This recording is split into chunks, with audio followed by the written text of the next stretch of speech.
Hey everybody, welcome to episode 24 here on What About Therapy. I'm Enoch and Austin, and I'm a certified mindfulness life coach. I'm Austin Ivy, and I'm certified in the basics of acceptance and commitment therapy, and we're both going to school here in the state of Utah to be licensed marriage and family therapists. And today we're going to be talking about acceptance and commitment therapy, part 2 as a follow-up to our previous episode about how to implement it into your life. We're going to talk about some cognitive diffusion exercises and some other things to start implementing acceptance and commitment therapy into your life today. So let's get into it. Let's do it. What about therapy? All right, so welcome to part 2 here on, about acceptance and commitment therapy. As you can see, we have a different look than last time. We're just kind of, again, like we said in that first episode, that's on YouTube anyway, that we're just kind of experimenting with, again, the audio, with, the aesthetics, the way everything looks.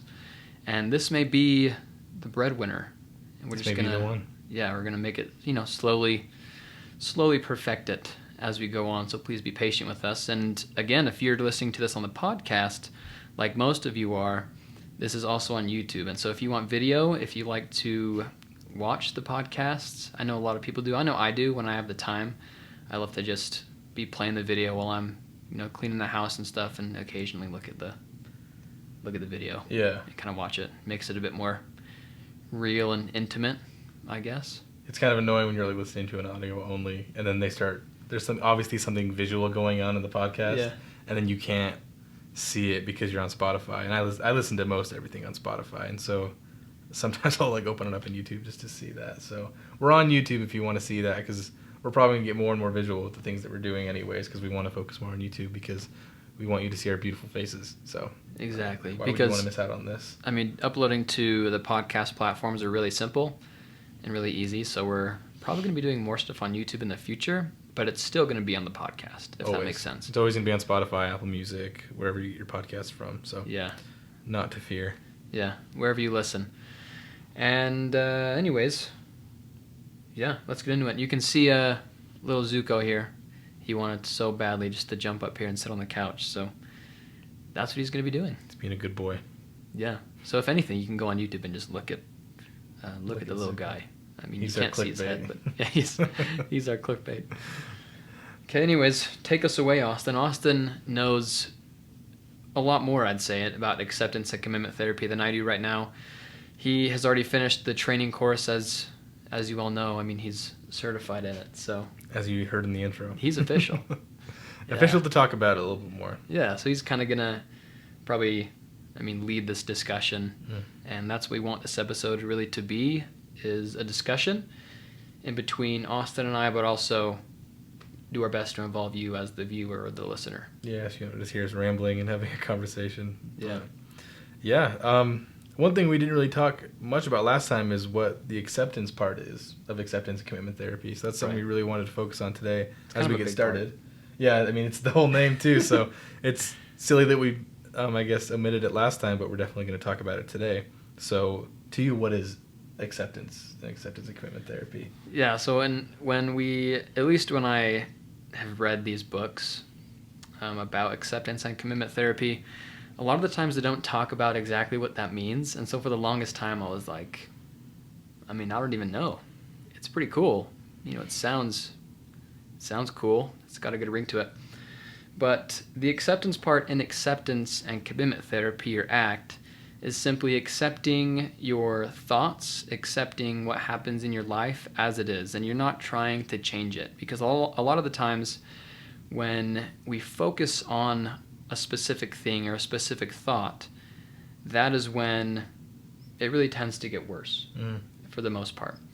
Like, for example, there have been studies done where there are schools that have these anti-bullying systems set up, and they talk about bullying a lot, like, we don't need to bully in this school or whatever. Those schools have higher rates of bullying, which I think is really interesting. That's ironic. Yeah. Yeah. And it's because the more they talk about it, simply the more it happens. And, that may not be with everything, but for bullying and for your thoughts in this example, that's what happens. Is if you focus on the thought, then that thought is all you're going to think about, and that's all going to keep coming to your mind when you try to get rid of it, and when you try and fight against it. And so to accept it, that's the first step in taking away its power. Mm-hmm. Yeah, you're not trying to change it or run from it or avoid it or numb it. Really, like a lot of the things that people get taught almost inadvertently, especially in like Western culture and American culture, numbing pain. It's like we almost think that as a culture that pain and negative feelings are a sign of weakness and that you're broken.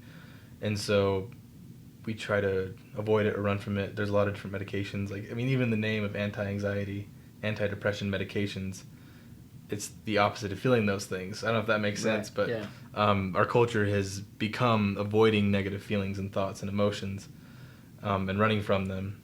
And like Enoch was saying, the acceptance in acceptance and commitment therapy is that you don't try to change your thoughts, you don't try to run from them or hide from them. You accept them for what they are, and then live your value-based life in the way that you want to live it, regardless and in conjunction with those feelings and emotions, and invite them along with you. We talked a lot about last time about like some skills like putting things in your back pocket, inviting it to come along with you.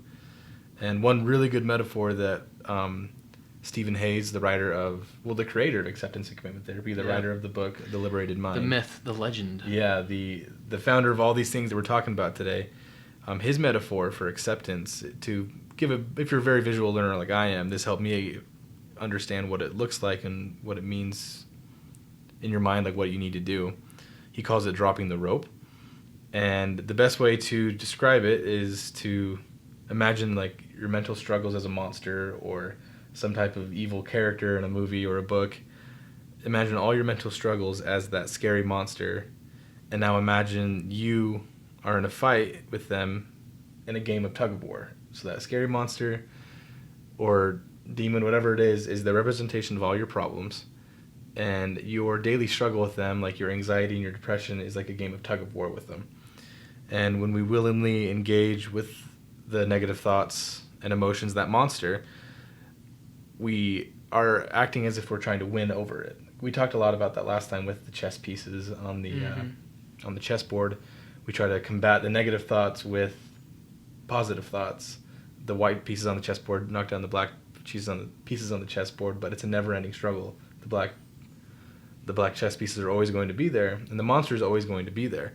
So we engage in this fight as if we're going to win, but we can never win. And when we try to avoid it, or even engaging in the war, that makes the monster more powerful. It kind of goes back to the thing with bullying. When you say you're not going to think about this anxiety-inducing thought, or you're going to avoid this thought, or that you're going to win in a battle against this negative thought, that gives power to that thought, and it gives it a place on the stage. Right. That's probably the best way to think about it, is when you are engaging with it like that, you're allowing it to have a portion of your thought process and allowing it to take over your life in a way. And that's where ruminations really come in a big place too. When you engage with those negative thoughts, most people just end up in a spot where they're ruminating, which is, if you don't know what that is, it's basically just unhealthy thought patterns where you're just constantly thinking about the same thing over and over again, like the stupid thing you said or did with a coworker today at work. Like you said something silly that embarrassed you, and so later on in the evening you keep thinking about it over and over again. And so those ruminations is like the struggle with the monster.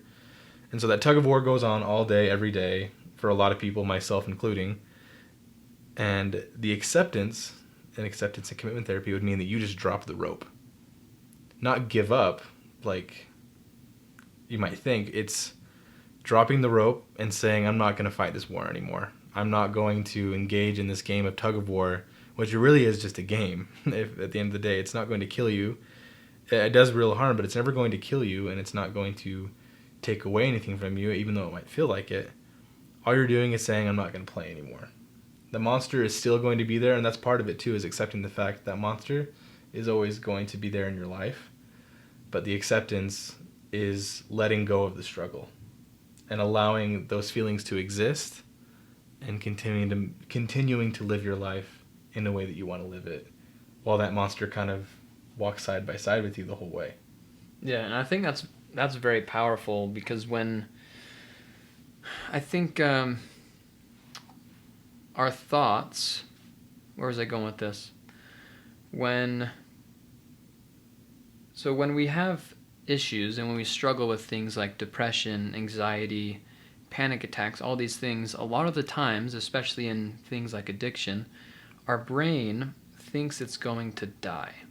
Like it thinks it's done for. And so it puts off all these red lights to get our attention and say, hey, I need help. Give me like whatever you're like addicted to, whether that be, drugs, alcohol, porn, whatever. Your brain says, give me this so I can live, because I am on the verge of death. And so that's why you feel anxiety. That's why you get panic attacks. You think you're going to like die if you go into this party when you have social anxiety and you don't want to talk to anyone. Your brain's like, whoa, man, like, whoo, don't do that because you're going to die. Mm-hmm. And when you realize that your thoughts, those are just thoughts. That's all they are. They're just, if you've listened to the Monday mindfulness and meditation, that, by the way, I totally spaced today, so I'm sorry about that. I'll, eventually it'll come out. Try again. Yeah. Yeah, we'll try again. But if you remember, and this is something we're going to talk about a bit more in this episode as well, is talking about your mind is the sky and your thoughts are the clouds. Or when we talked about thought station, going to a train station and just watching the trains, your thoughts pass by, they're not going to kill you. You won't die if you don't get on that train or you don't reel in that cloud. You're not going to die. And realizing that you're not going to die and realizing that these are just thoughts, they're not going to hurt you. Just that in and of itself takes the power away from those negative thoughts and those negative issues that you deal with, like anxiety, depression, or addiction, those kinds of things. Yeah, it's like a power shift. It shifts the power from the anxiety back to you, your mind back to you, like the unconscious self versus the conscious self. You get to use your agency as a human being to take control of your life when you drop the rope. So that's like really what acceptance and commitment therapy is built around, is that metaphor of dropping the rope, is being able to let go of it, to invite it with you, and to live your life anyways. And so that's what we mean in the acceptance part of acceptance and commitment therapy.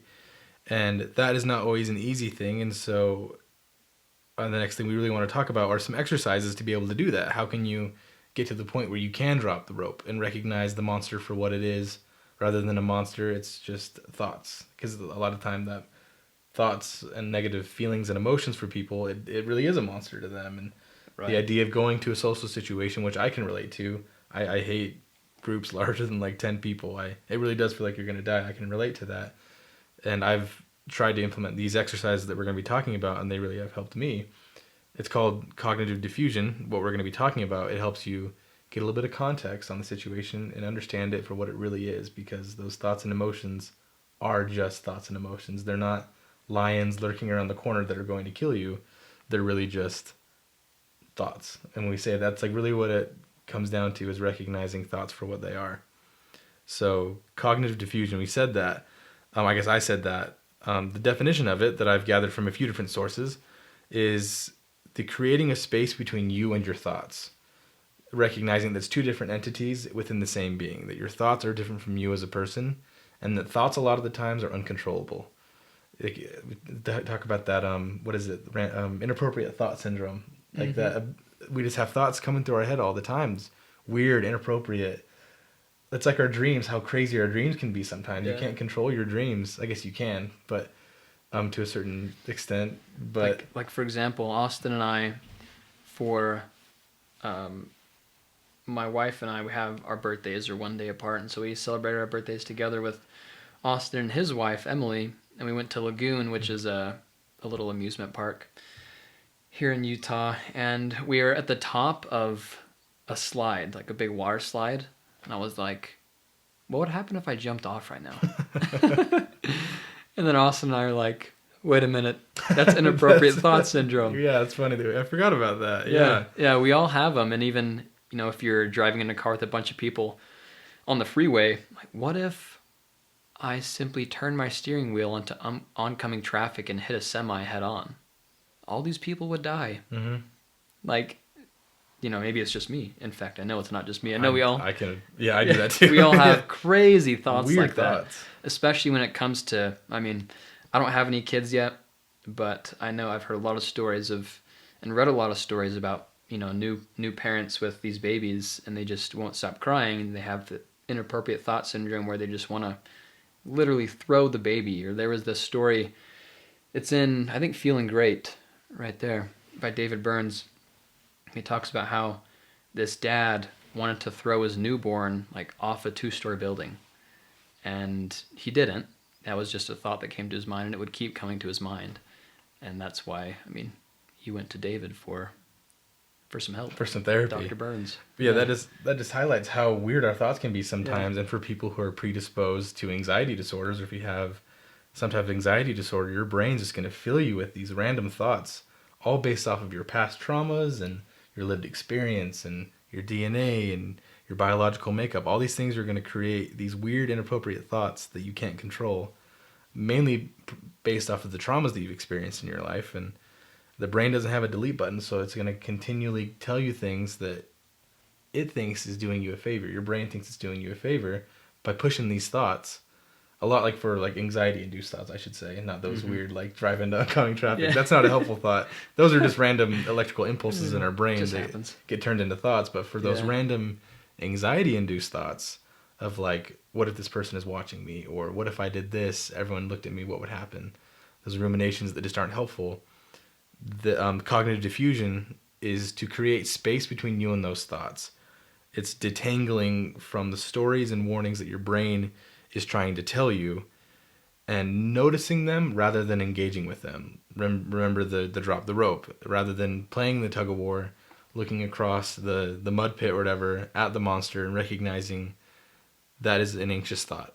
I'm noticing that is an anxious thought. And it is just a thought. It's not reality. And sometimes it might even be reality, but if that reality is not helpful, that's another thing you have to diffuse from. And so that's what we mean by, when we're going to be saying cognitive diffusion a lot in the next little bit, that's what we mean by that, creating separation between you and your thoughts and recognizing them for what they are. And kind of really seeing things as they really are, not what your brain perceives them to be. Yeah, as the trying to keep you alive forever. It's seeing everything through the filter of it thinks you're going to live forever, and it's going to do everything it can to make that happen. And that is going to mean doing some crazy, weird thoughts that it thinks is helpful. Yeah. And so to be able to get that context and get that separation, we have some really great exercises for that. And so a lot of these come from this idea of Stephen Hayes, the creator of acceptance and commitment therapy. He has this idea of the self as context. And it's the concept that people are not the content of their thoughts and feelings, but rather the consciousness experiencing said thoughts and feelings. So you are not your thoughts and feelings, you're just experiencing those thoughts and feelings. So these exercises help create yourself in a better context. And the first one is one that we've talked about a little bit. It's called the observing self, which is the clouds in the sky. The best way to, if you're listening to this or watching it, don't do it if you're driving, but close your eyes and imagine yourself on a grassy hill, a place that you have been to, or that you can at least imagine as a place where you can go and sit and relax on a blanket and look up at the sky and look at the clouds go by. And so one exercise that you could implement into your life, if you're someone who ruminates or has a lot of anxious thoughts, you can take a moment to picture yourself on a nice grassy area looking up at the sky at these clouds, and the clouds could be in the shape of words that are repeating over and over again, or an image that keeps repeating in your mind of something that you did was kind of embarrassing, or something that you said was kind of embarrassing. Just picture those thoughts or those phrases or those scenes as little clouds in the sky. And why that's so powerful is because you can't do anything to change clouds, just like you can't do anything to change thoughts. So recognizing your thoughts as clouds in the sky, like Enoch said before, your mind is the sky and your thoughts are the clouds. Your mind's always going to be there, and you can't always control what's there. What makes its way in, the inappropriate thoughts, the anxious thoughts that come in based off of your traumas and your past history. You're not always going to be able to control when they come in, but you can always observe them and watch them from a safe distance and recognize them for what they are. And so that's a really powerful one that you can implement at any time, anywhere. Even if you're driving, you can just kind of imagine your thoughts even as cars driving by. Like if a car passes you, just kind of imagine that car as one of your negative feelings, just driving on by, making its appearance into your life. And that will just help you get a little bit of context of yourself. Again, the idea of observing yourself in context of what they are. And it just helps you detangle from your thoughts a little bit. And that's a really powerful exercise that I've implemented into my life a little bit. And it's helped me a lot. Yeah, and I think what's important here is when you are observing your thoughts, there's no need to label them or to judge them. Like just sit there and just watch them. You don't have to say, "Oh my gosh, that's a bad thought." Like, no, it's not. It's just a thought. Mm-hmm. That's all it is. And remember, it's not going to hurt you. You're not going to die. You're okay. You're right here. You're right now. You're alive. You're breathing. That's why I love to bring my focus onto my breath, especially if I have like anxiety or having a little panic attack or whatever. I bring my attention to my breath and realize that, okay, I'm alive. I'm here. I'm breathing. It's okay. You know, these thoughts that I'm having are just thoughts. They're not bad. They're not good. They're just thoughts. And it's when you try to change them and think about them over and over again, that's when they start to get dangerous, and that's when they start to get harmful to you, is, like Austin was saying, when you ruminate on them, when you just sit there and always think about it. It's a brutal cycle to be into. And so just realizing that you can't change it, accept it. In acceptance and commitment therapy, accept it, accept the cloud as it is, and let it pass by. Because it will pass by. It's not going to stay there forever. Yeah, our minds are just like the weather. It's always going to be constantly shifting, and you could have a mind that is more like Seattle, where it rains a lot and it's a little bit more cloudy, or you could have a mind that's a little bit more like Florida. I lived in Florida for a year, and I know probably more than anyone that lives in Utah or anyone else that Florida, it's called the Sunshine State, but it also has a lot of rainy days, and there's some days where it rains crazy hard for like an hour, and then it just stops. And that's how some people are too, where you have a really sunshiny mind most of the time, and then every now and then this crazy storm comes in and just knocks you for a loop and floods your house or whatever like that. That's kind of how I am. Yeah, it's almost uncontrollable, and it's overwhelming, but that's just how your brain is. So that's another good way to look at it too, is everyone's brain is so different, everyone's mind is so different. It's like the different climates, even if you're from Utah, how different the climate is in Pleasant Grove, how it is, and how different it is even just going to like Nephi or St. George. Completely different. It's like they're in a different state. Yeah, the weather patterns are so different, and that's how it is from person to person, and even from day to day for a person. Things just change so easily, and so just giving yourself a little bit of grace and understanding that your mind is like the weather, and you can't control it. You just have to accept it for what it is. So that's exercise number 1. It's really powerful, and you can do it at any time. And the next one is really more of a metaphor than it is an exercise, but it's a really good way to get context of the situation and a better idea of what your thoughts are like. It's called the playground bully metaphor, and it's really simply just recognizing your negative thoughts as like a bully, especially if you have very self-destructive, self-loathing, self-criticizing thoughts. If you have really low self-esteem, this might be a good metaphor for you to think about. I guess more than a bully, it's like a child bully, like an 11-year-old little boy who has like anger issues. That's what your negative.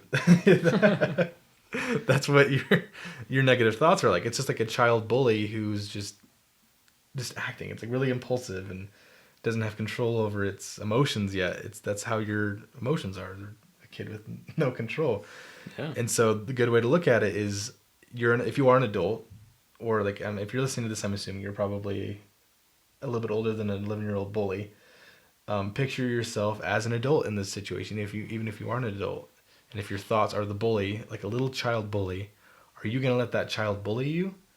Or are you going to take charge of the situation and let that kid do its thing and throw its tantrums? And you're going to do adult things in an adult way and just live your life. So it's a good way to get context of what your negative thoughts are like, and recognize that they're not the scary monster that they are. It's more like a childhood bully that you're in a tug of war with, and Are you really going to engage with this little child, this impulsive child, or are you going to move on with your life and accept it for what it is and not avoid it? Again, that's so important to not like, we have to badger that a little bit, that it's not pretending that it's not there or ignoring it, it's accepting it, which is not trying to change it. But that's just repeating on the same thing. I just, that's one thing that was important for me to understand. But are you in charge, or is the bully in charge? That's really the end of that metaphor, is are you going to take charge of your situation? Yeah, so. And I think that one also puts a sense of humor to it. Yeah. Or I mean, I don't know. It depends on the kind of bully that you like to imagine. But I like to imagine the kid from Up. What's his name?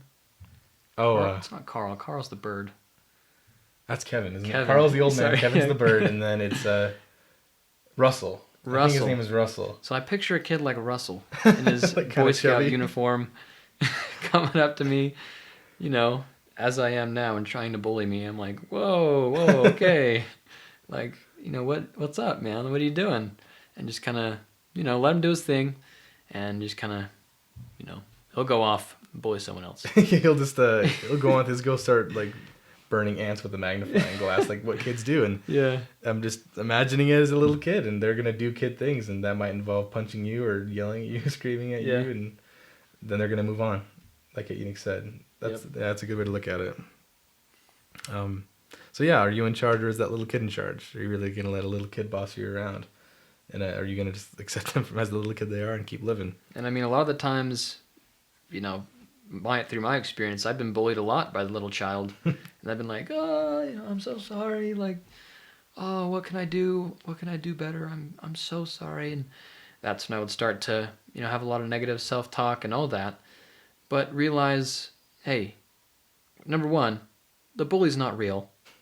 Number two, it's Russell from Up. from Up. If you haven't seen that movie, highly recommend it. Just Google Russell from Up, and you'll see what I'm talking about. So it's Russell, okay? And you can just say, you know, pat him on the head, say, shoo shoo, and he's there. He'll go off and do his thing eventually, and it's okay. He's not going to hurt you. It's Russell. Come on now. I don't think he could hurt an ant if he tried. You know, Russell, he's a good guy. He's in a mood. And that highlights a good thing there, like with the clouds and with that one. Negative thoughts and emotions, even if they do, like some storms last a long time, like they last a few days. Like in Utah, we've been getting some crazy snowstorms that last a few days, and you might be going through a time in your life where the negative emotions and bad mental health you're going through, it might last a little bit, but as soon as you accept it for what it is, typically the weather gets better a lot quicker if you can accept it, because it just goes away. If you're focusing on the weather, then it's going to last forever. It's like the watch pot never boils thing. Like if you're always focusing on the weather, then you're always going to notice how bad it is. Mm-hmm. And so if you're always looking at the Russell that's running around kicking things and screaming, then that's all your life is going to be. And so those thoughts and those feelings, they come and go so quickly. They're so transient. And so if you're always focusing on them and you're always looking at the clouds and spending so much time in your head, you're going to waste a lot of time, and you're going to notice it a lot more than you should. So allowing yourself to pat it on the head and just let it go is really going to help you a lot in your life. And so yeah. I think one thing that's important to note here is that we're not saying if you struggle with anxiety or depression or whatever it is you're struggling with, we're not saying just accept it and get over it. Yeah. Because that's, you know, not the way to do things. It's not okay to say, oh, you know, it'll be fine. Like everything's okay. Get over it. Yeah. Because it doesn't feel that way, right? Especially if you're in the middle of a really hard time right now, it doesn't feel like it's going to be okay. And so when someone says, oh, hey, it'll be okay. Just get over it. You know, they mean well, obviously, but that's not very helpful, you know, because it feels like your brain's saying, I'm going to die, and that's the way that you can feel at that time. So when someone says it's going to be okay, it can be kind of triggering, saying that you have no idea what I'm going through right now. Mm-hmm. And so we're not saying that just accept it and it'll go away. You know, this is simply a first step that you can start to make in your healing process. We're not just saying accept it and then, you don't have to go to therapy, or you don't have to get professional help. This is just simply a little step that you can take, and even just noticing it and starting to observe your thoughts.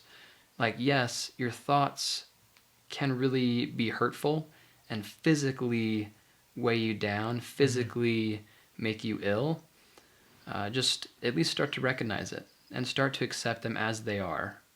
We're not saying it's going to fix everything, but that is the first step. It really is. Even if it feels like you're taking a step backwards, when you're stopping, I guess, because a lot of people try to avoid it. A lot of people try and just stop thinking about it, or to, stuff it under a rug, and that's not helpful at all. That's more hurtful than anything. And so just accept it as it is, and that can be really hard, especially if it's something you've struggled with for a long time. It can be really hard to just accept that that's a part of your life. That's a part of who you are as an individual.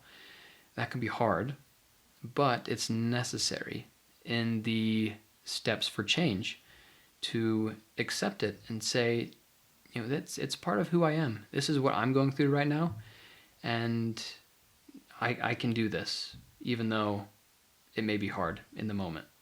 Yeah, it's really about, like we said before, it's creating space between you and your problems, allowing yourself to experience those problems full-heartedly and with all your attention to it, but at the same time, like, bring it alongside with you like a balloon in your hand or like a card in your back pocket. It's not just getting over it. It's bringing it with you, and it's exercises and I guess, I don't know, like skills to help you overcome those thoughts and emotions so they aren't debilitating.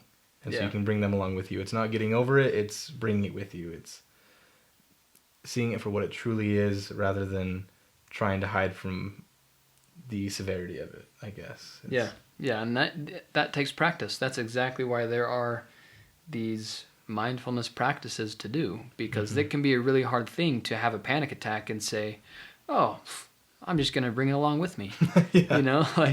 But that's possible. It's totally possible to have an anxiety attack or feel depressed, or to go into a social situation when you have social anxiety. That's totally possible, to recognize those feelings and those emotions and to say, I appreciate you. I see what you're trying to do here. You're trying to protect me, and that's okay. I appreciate that, but I'm going to do this because it's a part of my value. I value connection with other people, and I want to go. And you go, even though you feel these strong emotions.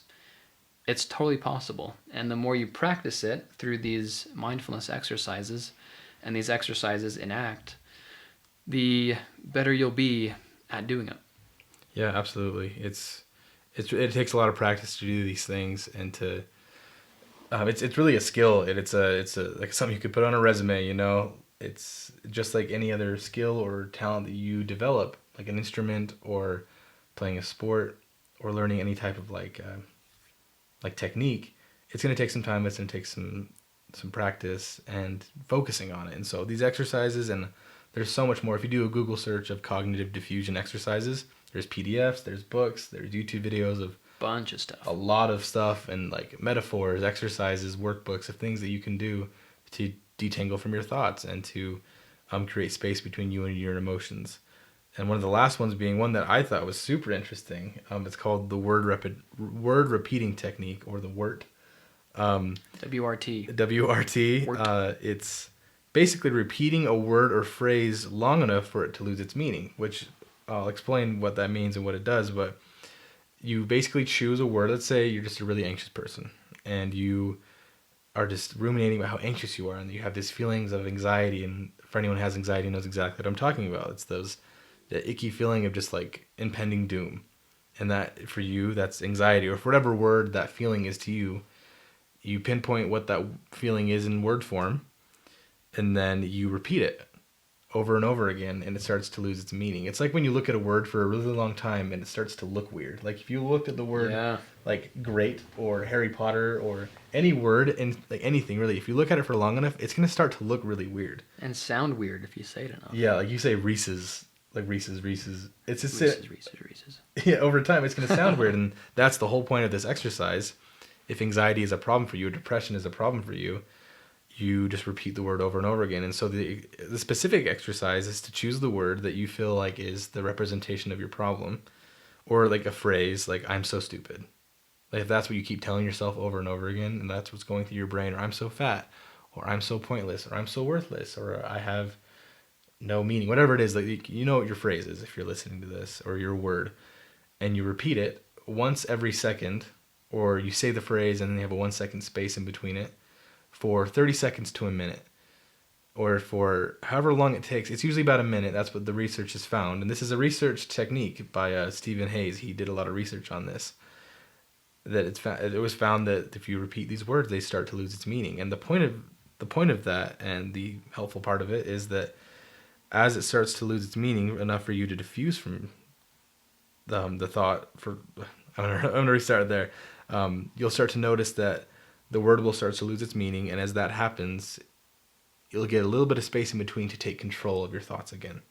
I hope that made sense, because I kind of stumbled over my words, but as you do the exercise, the word or phrase will lose its meaning, and as that happens, you'll diffuse and create space from your thoughts, and then that will give you an opportunity to see the problem for what it truly is, see the monster across the way, and then that gives you an opportunity to drop the rope. It creates enough space for you to have an opportunity to make a choice to drop the rope. So that is a really good technique to allow for cognitive diffusion, because it helps the word lose its meaning. So if it's anxiety, you just repeat anxiety, anxiety, anxiety, and even as I'm saying it, it's starting to sound weird, but then it loses its meaning. It gives you a little bit of space to recognize the problem for what it truly is, and then you can drop the rope and move forward with that problem by your side. And that's the technique in its basic form, I guess. Yeah, it's like the opposite of a positive affirmation. Yeah. It's I don't want to say a negative affirmation, but you just say the negative thing just like you would an affirmation, like I'm strong, or anxiety, I'm anxious, I'm anxious, yeah. I'm anxious, and it starts to take away its power. Mm-hmm. And you start to, I guess the opposite of a positive affirmation, you start to not believe what you're telling yourself, because you're just saying it over and over again, and it may sound stupid or just really weird. And like Austin was saying, it creates that space for you to say, okay, like I see this phrase or this word and I'm okay, and you move on. And when that word comes back and it starts to hound you again, then you start the process over again, and it's only a minute. So what can you lose from that? Yeah, and it can be applied to so many different things too. Like if you have a panic disorder or you have a lot of anxiety attacks, and you can kind of pinpoint the thing that's causing the anxiety. Like let's say you have a really important test coming up and it's causing a panic disorder.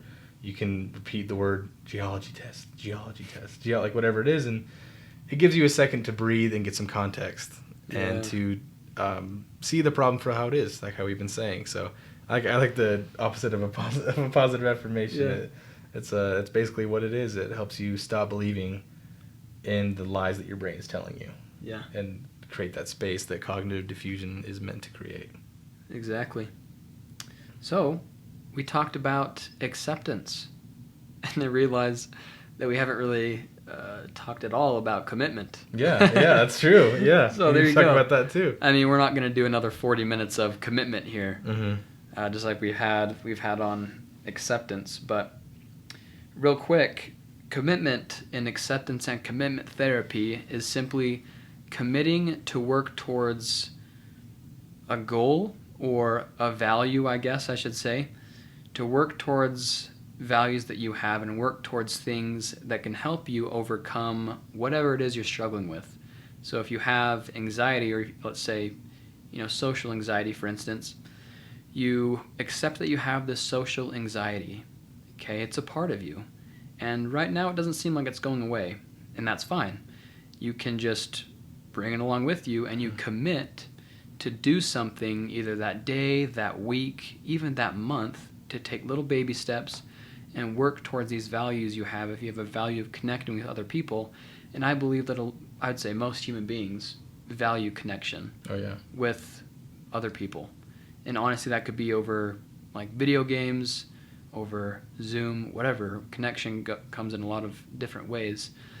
But if you have a value of connection, then make a commitment to work towards that value, to do something that involves interaction with other people, like going to the gym. That could be one. Put your headphones in, go to the gym, and be around people. And yeah, you may not have to talk to everyone like a lot of people do in the gym when they think it's jaw day, and they like to just sit there and talk instead of working out. You don't have to be that guy, and please, like, don't be that guy. But just go there, and you'll start to feel a sense of, okay, like I'm doing something that I actually value, which is connection. It can be in something as small as that. You don't have to talk with people. Just being around them can really help in that way. And so that's kind of the basic of commitment. Yeah, it's committing to act in accordance to your values, despite the negative feelings and emotions that you experience on a day-to-day basis. And it's the whole act can be described by its own acronym.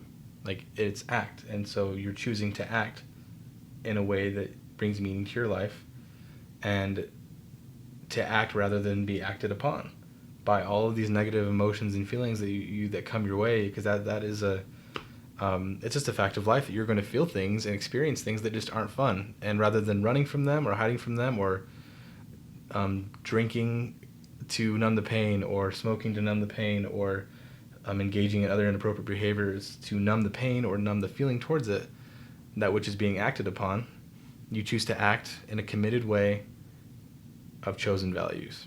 And that's really acceptance and commitment therapy in a nutshell, is accepting your life and choosing to live despite the obstacles. That's how I would probably, I guess, summarize it in like one sentence. Yeah, I couldn't have said it better. And a lot of it is kind of the opposite of what a lot of these different therapy modalities do. They tend to run towards the problem, right? And to like, oh, let's focus on this problem and get it out of the way. Fight, like engage in the war almost. Yeah. Let's start pulling on that rope with that monster that we aren't going to win.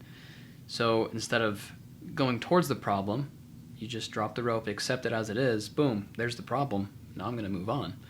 Now, obviously, it's not as easy as that, but that's the kind of basic premise of ACT, which is, it's there to help you do that, to help you simply drop the rope and to move on. And that takes practice. So you can see that ACT is very heavy in mindfulness, because suffering really does start in the mind. Mm-hmm. Okay, it starts in your head. And obviously there's physical suffering. Like if I just got my arm chopped off, that's not just in my head. It's physical Absolutely. Suffering. But mental suffering, I would say the majority of suffering that you will experience in life is mental. And it all starts in your head. So if you can start to recognize your thoughts as just as they are, as thoughts, then a lot of that suffering that will come from rumination of those thoughts will be taken away. Once you start to implement these practices and get good at it, then you won't really suffer as much in life, and you'll be able to go on living your value-based life, doing what you want to do, and really being happy and having joy. Yeah, finding that true joy that we've talked about before, like in the part one of this, is all creating that true joy rather than superficial happiness. Yeah. And that's what values are all about. That's what ACT is all about.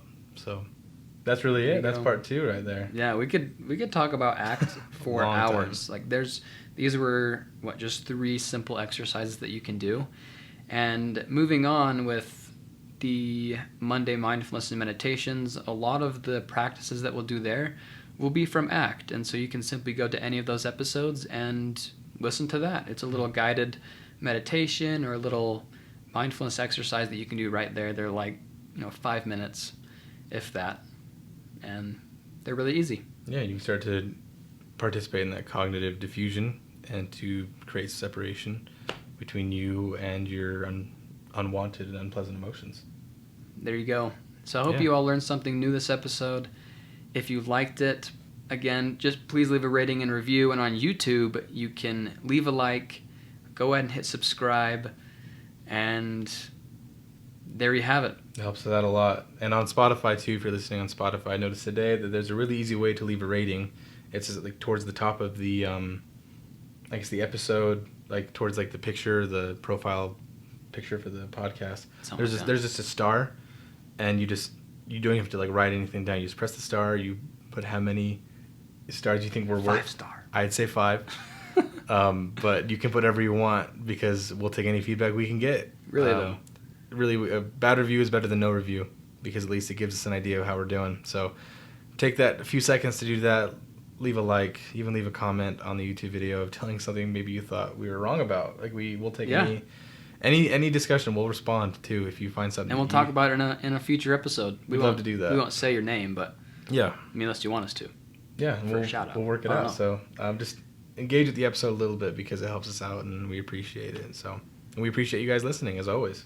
Yeah, and taking us out will be the one and only Danny D. And I hope you enjoy. Thanks. Talk to you next week. What about therapy? What about therapy? What about therapy? Yeah. What about therapy?